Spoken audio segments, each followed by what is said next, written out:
retrouver en Occitanie, très bien installé sur ce bateau en mer Méditerranée. Aujourd'hui, on vous propose une balade entre terre et mer à la découverte des traditions provençales et des animaux qui peuplent cette région. Allez, on met le cap? Sommaire! Cette semaine, Élodie et Sandrine nous emmènent dans l'Hérault et dans le Gard. Élodie prendra la mer à bord d'un catamaran pour le relâcher d'une tortue kawan. Elle va partir direct, la tortue. Salut la belle! Au centre de sauvegarde des tortues marines du Grau-du-Roi, Sandrine rejoindra Jean-Baptiste, le directeur, et lui expliquera qu'en Méditerranée, les tortues sont particulièrement victimes des déchets plastiques. Les tortues qui ont été récupérées avaient 100% de plastique dans l'estomac. Près de Montpellier, Élodie se rendra au domaine de l'Olivie. Ici, poneys, chevaux et poules aident à entretenir les 30 hectares pour produire une huile d'olive 100% bio. T'as vu? Elle se laisse pas aller. T'as la tapenade là. Tu m'en Ah ouais, donnes un vite, peu, vite, là. vite, vite. Enfin, Sandrine se rendra à Émargues, chez l'un des principaux fabricants de croquettes. Et parmi les employés, on trouve des chats et des chiens. Ces experts jouent les goûteurs de croquettes et donnent leur avis sur les nouveaux produits. Notre aventure animalière débute au centre de sauvegarde des tortues marines du Grau-du-Roi. Sandrine a rendez-vous avec Jean-Baptiste. Depuis plusieurs années, un fléau met en danger les pensionnaires du centre, le plastique. Me voici au CESMED, Centre de sauvegarde et d'études des tortues marines. Alors si je suis ici, c'est parce que chaque année, 8 millions de tonnes de plastique sont déversées dans nos océans. Tous ces déchets plastiques sont mortels pour nos animaux et notamment les tortues marines. Je vais retrouver Jean-Baptiste qui est déjà avec une belle tortue et on va voir les actions que mène cette association. Bonjour Jean-Baptiste. Bonjour. Je suis ravie de te retrouver ici avec de magnifiques tortues un petit peu partout là dans les bacs. Et notamment celle-ci, qu'est-ce que tu vas faire avec? Celle-ci, on l'a récupérée hier au centre de réhabilitation à la Grande Motte. C'est un centre beaucoup plus grand, en milieu naturel, où les tortues vont pouvoir se réhabituer à nager, à se muscler, à manger du vivant. Donc hier, on l'a capturée là-bas pour venir la peser, la mesurer ici, savoir si elle a grandi, si tout s'est bien passé pour elle. Et cet après-midi, on la relâche. Elle est assez vive. C'est quoi comme tortue là? Ça, c'est une tortue kawan. C'est la tortue la plus répandue dans la mer Méditerranée. Belle. Donc elle fait 8,8 kg. C'est une tortue qui a été capturée dans un filet de pêche. Il lui manque un petit morceau de nageoire, mais elle peut nager normalement. Comment ça se fait que vous récupérez les tortues? C'est la capture accidentelle, c'est la cause principale. Ensuite, elles peuvent être rentrées en collision avec des bateaux de plaisance, par exemple, où elles peuvent avoir des problèmes au niveau de la carapace, des fractures, des plaies, des blessures. Et puis, le troisième cause, c'est l'ingestion de déchets plastiques qui peut provoquer des occlusions intestinales. La tortue peut en mourir. D'ailleurs, cette tortue est maintenant un indicateur de la pollution plastique en Méditerranée. C'est-à-dire que chaque tortue qui arrive ici au centre de soins, on collecte toutes ses crottes, ou lors d'autopsie, on collecte tout le tube digestif et on va essayer de voir la quantité de plastique qu'il y a à l'intérieur de chaque tortue. Et alors, ça vous a donné quoi? Pour l'instant, on a eu 60% des tortues qu'on a récupérées ici au centre de soins qui ont ingéré du plastique. Ah oui, quand même, 60%. Ah oui. Voilà, et on peut la remettre dans son bassin. Tu peux la poser dans le bassin.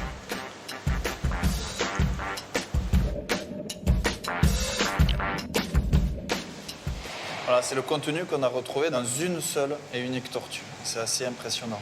Sans faire exprès, elles vont en avaler, en ingérer en pensant que c'est de la nourriture. Et c'est là où c'est assez piégeux le plastique, parce que s'il est là depuis des semaines dans l'océan, il va être colonisé par plein de petites algues. Ouais. Et ces petites algues vont donner aussi une odeur au plastique, une odeur marine. C'est là où la tortue peut aussi se tromper encore plus. Elle mange des méduses. Donc sur ce morceau de les sacs plastiques avec les méduses. Est-ce qu'on peut dire ça? Oui, avec des méduses ou avec plein d'autres choses. Ça, effectivement, ça peut ressembler à un Quand ça morceau flotte, de méduse hein, quand dans ça l'eau, flotte. Mais on peut retrouver aussi des tas de choses, des emballages, des morceaux de tuyaux. Les tortues, elles sentent ou pas ce qu'elles vont manger? On fait des études en ce moment sur un petit bassin, sur la sélectivité alimentaire. Pourquoi elles vont se diriger vers un aliment plutôt qu'un autre? Pourquoi une tortue choisit un vrai poisson plutôt qu'un poisson en plastique? Et on essaie de voir ce que choisit la tortue et pourquoi elle le choisit. Toutes les tortues qui arrivent au centre de soins sont testées. On n'a pas encore les résultats de l'étude.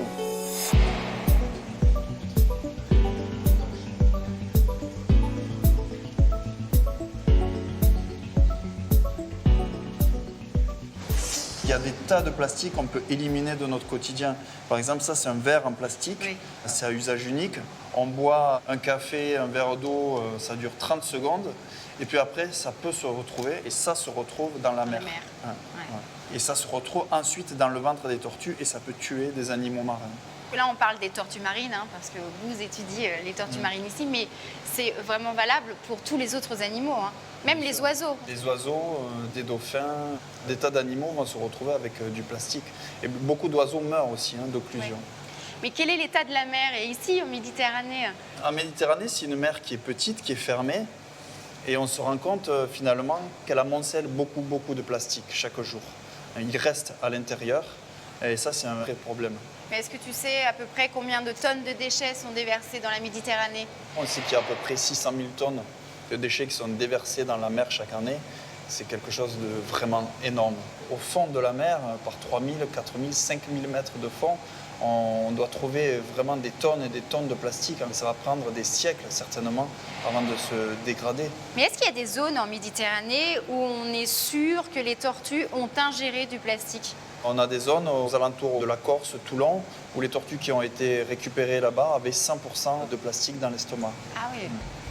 Bon alors Flash Cat qui est juste là, elle attend patiemment parce que notre Flash Cat, elle va être relâchée en quelques instants avec Elodie, relâchée en pleine mer.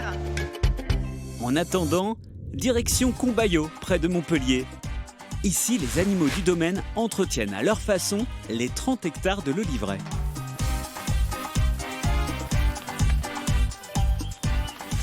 On a Bébel à les récupérer. C'est qui Bébel? Bébel, c'est ma petite ponette là-bas Ouais. derrière. Tu vas t'occuper de Mouchou là. Il est D'accord. pot de colle lui. Et là, il y a ta fille. Et une amie de ma fille, et c'est elle qui s'en occupe et qui leur distribue les missions qu'ils ont. Et la D'accord. plus grande des missions qu'ils ont, c'est à maîtriser l'enherbement du domaine. Ils ont fini de manger, là, tu vois, ils ont enlevé à peu près les 2/3 de la pousse de l'herbe. Maintenant, on va les mettre dans un autre pré. Et là, j'ai du pain, hein, c'est ça, dans mon... Ouais, t'as du pain. C'est ouais. un petit plus, ça. Ouais, mais c'est la petite récompense. Ah, c'est pas mal, ils sont gâtés, les animaux de pierre. Hein. Ici, c'est une histoire de famille. C'était ton grand-père qui était Oui, mon grand-père a planté cette oliveraie Ouais. qui faisait au départ 17 hectares. On est passé en 30 hectares. Je me suis associé avec mon frère, je me suis installé comme jeune agriculteur. Ah ouais, c'est vraiment une histoire de C'est famille. vraiment une histoire de famille. Et nos enfants qui poursuivent leurs études, mais qui sont très impliqués sur le domaine. Il y a des chiens, il y a des poules, il y a des Il y a un peu de chèvres, tout, il y a mais ils plein ont tous un d'animaux rôle. ici. Ah, ils C'est ont ça tous qui est un bon. rôle, c'est ça qui est Voilà. génial. Il y a les poules, elles sont là pour manger les vers de mouche qui tombent sur le sol. Elles ont aussi un rôle, c'est qu'elles pondent des œufs et des œufs. Ah, On les ouais. mange au restaurant. Il y a les chiens qui sont là pour entrer les poules et nous avertir quand il y en a qui s'échappent. Prends un petit bout de pain. On va arriver là dans le pré, là. Il est juste là. Allez, venez. On arrive à les faire passer les gros là. Oh. C'est une mesure pour savoir si on les met au régime ou pas. Donc moi c'est bon, je ne me mets pas au régime. Non, moi non plus. Ça Non. va, on passe. On va voir si mon chou passe. Tout le monde passe, là, Alors hein. ça passe, et ben voilà, et ben écoutez, Tout ils le peuvent monde aller est se passé. régaler dans un nouveau pré.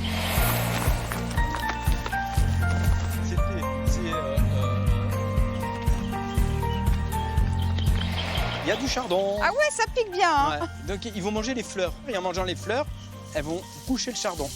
Et après, ça va faire un paillage naturel qui va permettre de maintenir l'humidité au sol. Et il un mange pas double l'olivier. travail. Non, en fait, il est gourmand, le cheval. Donc il va commencer par manger ce qu'il aime. Il mange les bouts des chardons, là, il se régale. Ah. Et ensuite, il va commencer à manger de plus en plus bas. Et ensuite, quand tu n'auras plus rien, il mangera l'olivier. Mais à ce moment-là, Ah oui, toi, il tu n'est l'as plus là. enlevé avant. Je l'aurai enlevé avant. Mais comment tu gères par rapport aux saisons? Nous, on fait des parcs. Mhm. Là, ils vont dans ce grand parc qui fait à peu près 4 hectares. Ok. Ils vont rester 15 jours. Et ensuite, on va les passer dans un autre parc. Les chevaux qui vont manger vont composter et vont amener de la vie.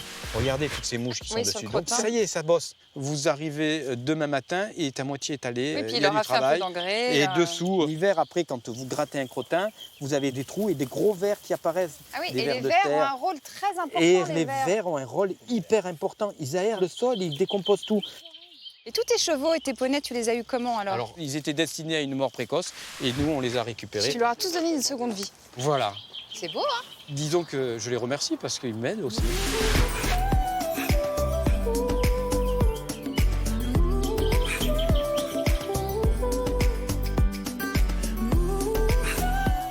Là, on est en plein de floraison, là, et on voit les petites olives qui sont en train de se former. Et donc, pendant tout l'été, après, elles vont grossir, et en septembre, octobre, on va ramasser l'olive verte. Bon, moi, j'aimerais bien aller goûter ton huile d'olive avec ma complice. On va aller les déguster. Allez, avec Allez. plaisir. Bon, bah, salut, chouchou!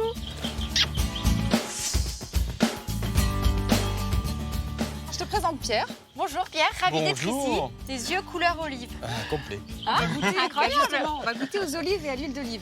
Là, vous avez 3 stades de maturité différentes. Ah. Cette petite olive est à peine mûre, donc elle est très verte. Elle a commencé à mûrir, il y a de l'huile qui est montée, donc elle est un peu plus beurrée.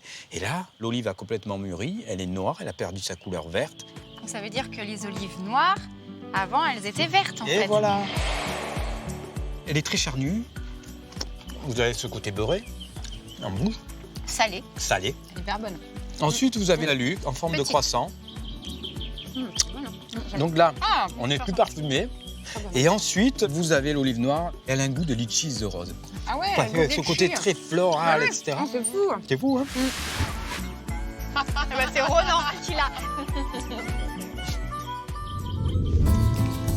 Élodie et Sandrine se retrouvent pour une balade dans l'arrière-pays montpelliérain. Regarde, route des Verriers, Ah ouais. on n'est pas loin. Elles partent ensemble à la rencontre de Guillaume et de sa chienne Jaja. Atelier de verrier. Ben voilà, il doit être là Guillaume. Ah bah salut toi. Ah bah, Salut, regarde, vous accueille direct avec son os. Bonjour Guillaume. Bonjour. Oh, oui, tu joues, t'es joueuse. Déjà au travail. Déjà, oui. Waouh, regarde son sang, c'est impressionnant. Waouh. Et t'as des belles lunettes de soleil, dis-nous. Ouais, exactement. Pourquoi t'as ces lunettes d'ailleurs? Vous allez les mettre. C'est pour ne pas abîmer nos yeux. Voilà. Mettez-les et enlevez-les. On voit vraiment la différence. Hein. Les lunettes, ça permet d'enlever la flamme jaune. Et on voit le morceau de verre en fusion beaucoup plus visiblement. C'est incroyable. Et en fait, Tu te fiches de moi. On a une bonne tête ou pas avec nos lunettes? Ta spécialité, ce sont les animaux. voilà, tout plein d'animaux Des réels ou poissons, irréels. des lapins, des coqs. Des trucs bizarroïdes. Des chiens. C'est pas évident de créer un lapin, par exemple, comme ça. Ah, c'est un lapin pour toi? J'ai l'impression qu'il a des oreilles de lapin, c'est pour ça. C'est un poisson. Je lui ai fait des yeux. Non. Voilà, c'est plus un animal imaginaire. Comment ça te vient de créer tout ça? De par mon éducation, je suis petit-fils d'agriculteur. J'ai Ouais. vécu mon enfance à la ferme. Et donc j'étais entouré de plein d'animaux différents. Du coup, voilà, ça me vient naturellement. Après, étant donné que je travaille aussi avec les chiens, Ce qu'il faut dire, c'est que tu es comportementaliste, éducateur Voilà. canin. tout à fait, exactement. Jaja est très bien éduquée d'ailleurs. Elle vient nous accueillir quand on arrive. Avec son os. Ouais, Tu lui as ça. appris, c'est ça?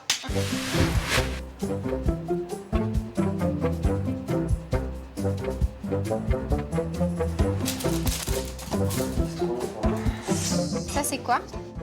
C'est un mouton qui danse. Qui apprend la danse. Et quel est ton animal préféré? Ah, le border, le chien. Ah, le chien, le Ah bah border. oui, Pourquoi? parce que c'est des chiens qui sont extrêmement intelligents et c'est des chiens de travail. Ils ont besoin, ils sont conçus génétiquement pour travailler. Ouais. Donc moi, je travaille sur troupeau avec elle. Quand tu vois l'attitude du border Ah ouais, ouais. en train de contrôler les bêtes, Bien sûr. ça c'est... Beaucoup de concentration, comme Ça, toi, c'est tu beau, peux ça. avoir là. J'imagine qu'il faut être C'est quand ça. même assez concentré quand on essaie de réaliser un objet. Tout à fait. Si on n'est pas concentré, inévitablement, Tu le mets Ça où là? fonctionne pas. ça explose. Tu Là, je le mets à recuire. Pourquoi? En fait, les objets, quand on les termine, sont à 500 degrés. Ils sont très chauds, les objets. Si on les laisse à l'air libre, il va y avoir ce qu'on appelle un choc thermique. De 500 degrés, ça va chuter trop vite à 20 degrés. Du coup, à l'intérieur de la molécule du verre, il y a des tensions. Ces tensions vont se lier entre elles. Et paf, ça va exploser. En dessous. Donc, pour éviter que ces tensions n'existent, c'est le rôle de la recuisson de les effacer. Il faut compter à peu près 8 heures. Ah oui. C'est long. Donc, on récupère toujours les objets le lendemain matin. Vous voulez faire une petite goutte? Ouais. Quand tu le mets plus proche du chalumeau ou plus loin, c'est pas la même température. Tout à fait, ouais. Là, on est à 1200 degrés à peu près. D'accord, Ici, on est à 700 degrés. d'accord. Et le verre à l'état liquide, là, on le travaille entre 1100 et 1120. C'est pas facile. Ah, ça, c'est bien. Essaye de garder la goutte dans l'axe de la baguette. Et t'as déjà représenté Yaya? J'ai essayé. Là, regarde, il y en a un juste Fais là. attention.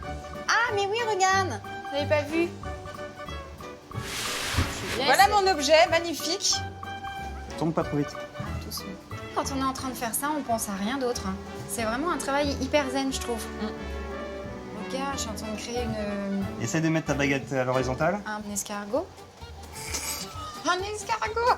Tu te moques, tu te moques. Tu fais une petite cerise, ouais. Voilà, sors de la flamme, arrête de tourner Elle fait couler. et fais couler. Ça fait un cœur. C'est pas du tout une goutte. Ah, ça fait un petit cœur, c'est pour toi, Hello, regarde. Oh, t'es mignonne. Un petit cœur. Oh, c'est trop gentil ça. Bah, t'as de la chance, toi, il prend ton objet, il le met au four. Moi, mon petit truc Le là. tien, il est moche. non, il est allongé, il est fin. T'aimes pas mon objet en fait. Spermatozoïde. Je te fais une carotte. Bon Guillaume, mon cœur là, je peux pas le récupérer là tout de suite, donc tu vas me l'envoyer. Oui. Je le récupère quand même. Ah oui. Avec un poème, non? Défi à relever. Ça y est, j'ai récupéré le paquet de Guillaume. Voyons voir. Alors normalement, il y a mon cœur. Effectivement, il est là. Que voilà de douces merveilles, de regards, de sensations. Sache-le, tu es vraiment très belle. Guillaume. Sympa Guillaume, merci. Notre balade animalière dans le sud-est de la France continue à Émargues. Sur le site d'un des plus grands fabricants de croquettes se trouve une villa réservée aux chiens et aux chats qui donnent leur avis sur les nouveaux produits.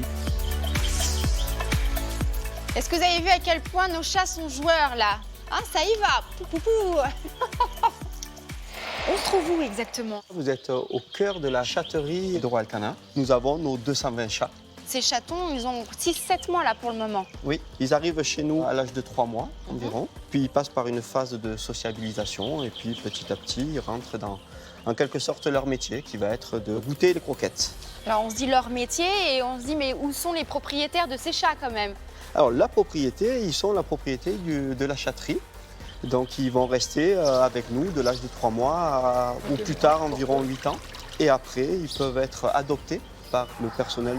Ou alors ils restent, s'ils n'ont pas trouvé d'adoption, ils restent jusqu'à la fin de leur vie dans la chatterie. Mais qui s'occupe d'eux au quotidien? Il y a une équipe de 40 soigneurs. On fait tout pour essayer de recréer les conditions de bien-être. Et donc c'est vraiment important pour ces chats d'être bien physiquement, mais aussi bien dans leur tête. Là, il y a différentes races de chats. C'est important d'avoir toutes ces races. Oui, c'est important parce que les besoins physiologiques ou les caractéristiques de chaque race peuvent être différents. Et là aussi, d'avoir un éventail assez large nous permet de formuler de manière la plus précise possible les aliments pour chaque type de chat. Ça donne aussi plein d'informations sur le comportement du chat, en Exactement. fait. C'est comme ça qu'on peut savoir qu'un chat va manger environ 14 fois par jour, des petites portions. Jean-Lin, tu m'emmènes voir les goûteurs, ceux qui sont en train de déguster? Exactement. On va aller voir le troglochat. D'accord.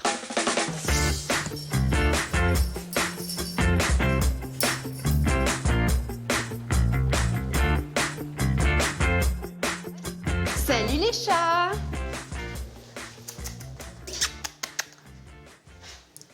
Ça, c'est quoi cette installation? C'est génial!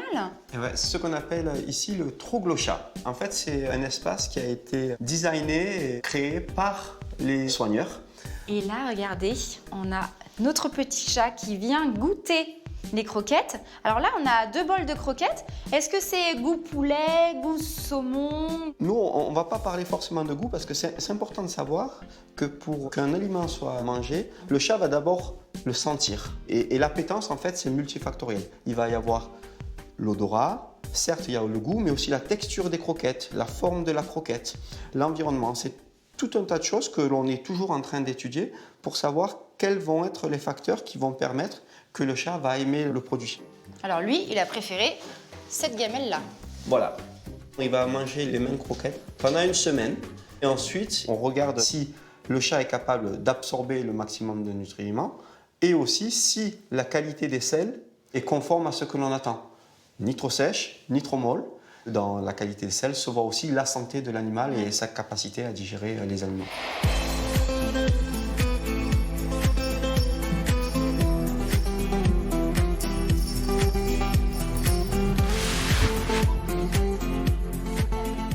Mais dis-nous, Jean-Lin, c'est quoi une bonne croquette?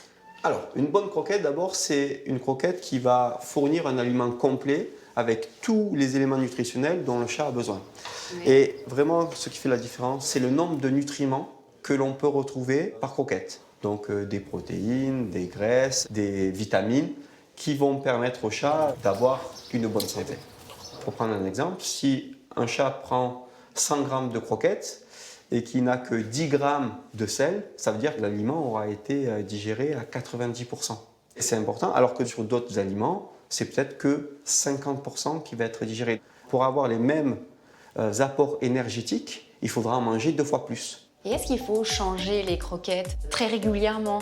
Quand on change en permanence la nourriture de son chat ou de son chien, en fait, on dérègle complètement son tube digestif. La capacité digestive d'un chat ou d'un chien est bien moindre que celle d'un humain. C'est pour ça que lorsqu'on change de croquette, il vaut mieux y aller progressivement. Voilà. un Pas kart, d'un coup, ouais. Exactement. On va voir les chiens? Allez, on part au chien. Allez, je te suis. Allez, allez, allez, allez! Allez, allez, allez! Ouais, bonjour les chiens! C'est la sortie des chiens. C'est la balade. Et nos 180 chiens sont sortis au minimum 1 heure par jour. On voit qu'il y a différentes races de chiens, Oui. comme pour les chats. Oui, voilà, on a une quarantaine de races de chiens sur site. Là aussi, pour avoir la plus grande diversité possible et un panel le plus représentatif possible des races. Il faut savoir qu'il y a environ 360 races de chiens. C'est l'espèce, le chien, qui est la plus diverse au monde. C'est-à-dire qu'on va aller d'un tout petit chien qui va faire 1 kg Oui. à des chiens qui peuvent en faire 80. Il n'y a aucune espèce au monde qui a un tel écart dans la même espèce. Donc c'est important pour nous. Et là, on peut bien comprendre qu'on ne va pas nourrir un tout petit chien de la même façon qu'on nourrit un grand chien. Les capacités digestives sont différentes, les besoins en nutriments sont différents pour chaque race de chien. On voit qu'ils sont tous très contents, là, les chiens. Ah oui, oui. Oh, les petits lapins! Oh là là là! Wouhou, ça va très très bien! Ah non, ne chassez pas! Les chiens! J'espère qu'ils vont pas le croquer. Et il y a un bonus ici, parce que les chiens, comme il fait très chaud, hein, c'est vrai, Ouais. hein, c'est une région où il fait très chaud, et ils ont leur propre piscine. Eh oui. Rien que ça. Hein? On voit qu'ils sont hyper joyeux. Après chaque balade, ils viennent se rafraîchir ici. Et hop! Et ben là, ça s'éclate bien. Et nous, on est aussi un peu Et voilà. mouillés, hein. On prend la douche. Nous aussi, on là. a eu droit à la piscine.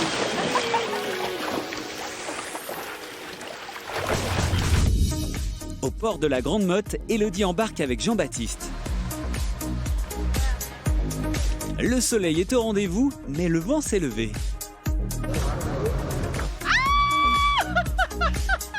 Ils prennent le large, loin des côtes, pour relâcher une tortue kawan. On va jusqu'où comme ça? Bon, on va naviguer à peu près 3000 nautiques. C'est la barrière où les petits métiers, c'est-à-dire les fileyeurs, n'ont Oui. plus le droit d'aller. Donc D'accord. on laisse un peu plus de chance à la tortue pour qu'elle ne se fasse pas reprendre dans des filets. On a préféré attendre le mois de juin, à partir du moment où les eaux commencent à se réchauffer en Méditerranée, pour pouvoir la relâcher. Oh, ça bouge, oh là là là là. Et alors, Flash Cat, elle va s'en sortir comme ça, en pleine mer, aujourd'hui? Ah oui, bien sûr, il n'y a aucun souci pour elle. Ouais. Elle a juste besoin de venir à la surface pour respirer, mais sinon elle est sous l'eau et ça remue beaucoup moins. Ouais, parce qu'avec tous les courants, c'est compliqué quand même. Elles savent où elles sont finalement. Nous, on est vite perdus, mais elles, grâce au magnétisme terrestre, elles vont pouvoir se repérer n'importe où Ah oui? où elles sont sur la planète. Ah, c'est incroyable. Savoir retrouver des endroits stratégiques pour Ouais. leur survie. D'accord. Ouah, ça bouille. Toi, t'es pas mouillé. Il n'y a que moi qui prends, quoi. Ça va, les cadreurs? Les cadreurs de l'extrême. Tu sais si là-bas, il va y avoir d'autres tortues? Je pense pas qu'elles cherchent à retrouver des copines ou des copains. Non, je sais pas, on pense toujours comme Non, ce ça. sont des animaux solitaires, surtout Flash Cat, c'est un animal qui n'est pas mature sexuellement, donc elle va se débrouiller encore une quinzaine d'années toute seule. Elle recherche quoi, la tortue, en fait, pour vivre? Elle recherche des endroits pour se reproduire et pondre. Oui. C'est souvent les endroits où elle est née, il y a au moins 20 ans. Ensuite, elle cherche des zones pour passer l'hiver, des endroits dans la mer Méditerranée où l'eau est un peu plus chaude, et des endroits où il y a beaucoup de nourriture, c'est là où on est. D'accord. Elle fait quand même 30-50 km par jour. Et là, elle fait combien de kilos, à peu près? Flash Cat, elle fait 10 kg. Tout va bien pour elle, elle est en bonne condition, en bonne santé. Oui. Et elle pourra arriver, quand elle aura à peu près 80 ans, jusqu'à 100 kg. Là, elle est petite, hein. C'est encore une petite tortue qui doit avoir entre 5 et 8 ans peut-être. Quand elle reste dans la boîte, comme ça, elle peut rester longtemps? Ben, elle respire comme nous. Oui. Donc s'il ne fait pas trop chaud, s'il y a de l'humidité, elle peut rester plusieurs jours. Et cette tortue kawan, c'est celle qu'on retrouve vraiment en Méditerranée? Oui, c'est une espèce qu'on rencontre principalement en Méditerranée. On peut rencontrer aussi la tortue verte, mais qui est plus rare. Et aussi la tortue lutte, mais qui est uniquement de passage. On arrive sur la zone des 3000. On va la libérer, cette tortue. Ah, le plus dur, c'est de descendre. C'est bon, c'est bon. T'as vite fait de passer par-dessus bord. Hein. Ah ouais, hein. Faut faire gaffe. Hein. Elle va partir direct, la tortue. Ça va être très Ça peut rapide. aller très très vite. Surtout qu'aujourd'hui il y a du courant là. Mais je vais juste l'accompagner Ouais. quelques secondes. Comme ça je sais. Attends. Elle est belle. Flash Cat. Salut la belle.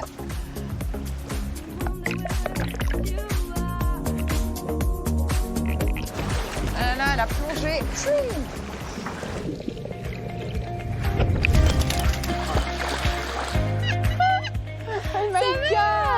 Eh, détends-toi.